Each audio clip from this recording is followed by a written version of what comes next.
So in previous lab classes, we have learned about how a process can be created. We have learned about some system calls that will be helping in creation of the process. Also, we have gone through some networking commands also. Then we also have done a networking program, that is communication via this TCP. So today in this lab class also we can learn an inter-process communication making use of a concept, that is pipe. Okay, pipe pipe by making use of pipe. So this pipe is a system call in which it helps in communicating between two processes. So for this we can assume that either between a parent or a child, or a parent or grandchild, like that some communication will be done. So in order to make it implement, we need to create a pipe. So for that we make use of a function, that is a pipe of function, and in that an argument will be taken like int fd of 2. So in pipe of function it will be taking one argument, that is int fd of 2. So here an array will be there of size 2, that is the fd 2, and it will be having two entries 0 and 1. And here we will be assuming that we will be taking that 1 will be for the right end and 0 will be for the read end. Okay, 1 will be considered for right end and 0 will be considered for read end. So if two processes are there like P1 and P2, it can be a parent or child. So if these two processes need to communicate, means making use of a single communication, making use of a single communication, we make use of a single pipe. Okay, single communication means it can write P1 will be able to read the data that is written by P2. So a single way communication can be performed using a single pipe. So in this case, if I am drawing a structure like this, it means that P2 will be able to write in the right end of the pipe. So this is a pipe that is being created. So pipe that is being created will be this, and P2 will be able to write on the right end, and P1 will be able to read the data that is written by P2 from the read end. Okay, so this is the structure in which a pipe communication can be done. So here only a single way communication is implemented. In order to implement a two-way communication, what we need to do? We need to create a second pipe. That is pipe 2 will be created, which will be having again 0 and 1 will be there. So in this case, P1 will be communicating via this P1 will be writing the data in the right end and P2 will be reading the data from the read end. Write and read.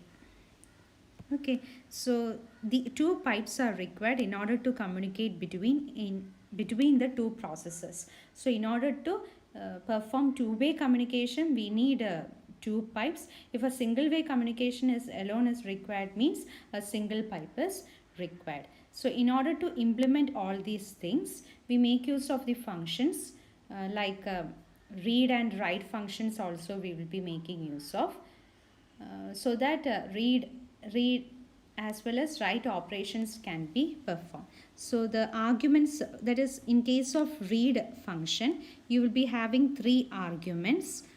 First one will be like, as I have said, the file descriptor, that is file descriptor. If I am taking the file descriptor as fd, then fd of 0 will be the read end, and then comes the buffer to which the data will be read, that is some buffer array will be there, and then the size of that buffer.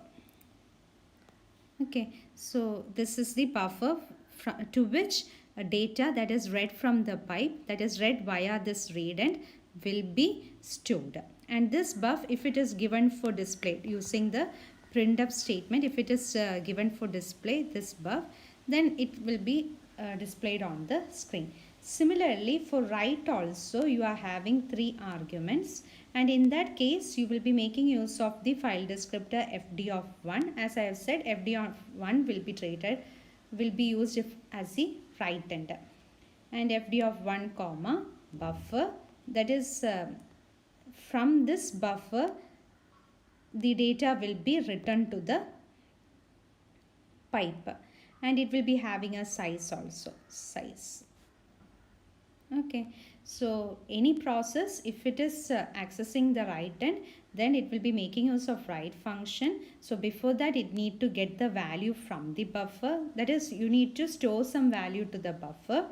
Let that buffer be buff1, and this from buff1, the value will be written to the pipe or passed to the pipe through the write end, that is treated to be as the fd of 1. And the second process, what it does, it will be listening to that pipe, and once the first process sends the data, second process it receives the, or it reads the data from the read end, that is fd of 0, copies the data to the buffer, that is, you can take it as buff2, and it will be having some size that is sent via this write function. Based on the size, it will be copying to that array and then give it for display. Hence, a process P1 can communicate with a process P2. So this is possible by creating a pipe between the two processes. And once this function is invoked, if the pipe is successful, if this pipe is created successfully, then it will be returning a non-negative value, and that value you need to store it to some variable, and this variable will be used in order to check whether the pipe creation is successful or not. So if there are 2 pipes you need to create, means first one will be like P1 and second P2 will be equal to pipe of, again, another one fd of 2. So this is the way you will be creating the 2 pipes. Okay, so in previous classes we have learned how you will be creating the 4 processes also using the fork function. So fork function, if it is greater than 0, means that it is a parent. If it is equal to 0, then means that it is child. Less than 0 means it is invalid. Error in creation. Okay, so inside that, after creating the process, we need to create the pipe also for them to communicate, and we need to check whether the pipe creation is successful. If pipe creation is successful, means you can assign, in case first parent will be communicating, so you can first give a write. Okay, so here write of that fd descriptor comma message and size you can give, and similarly in case of child process also, what you would be doing, you will be writing here read that fd descriptor, buffer and size, and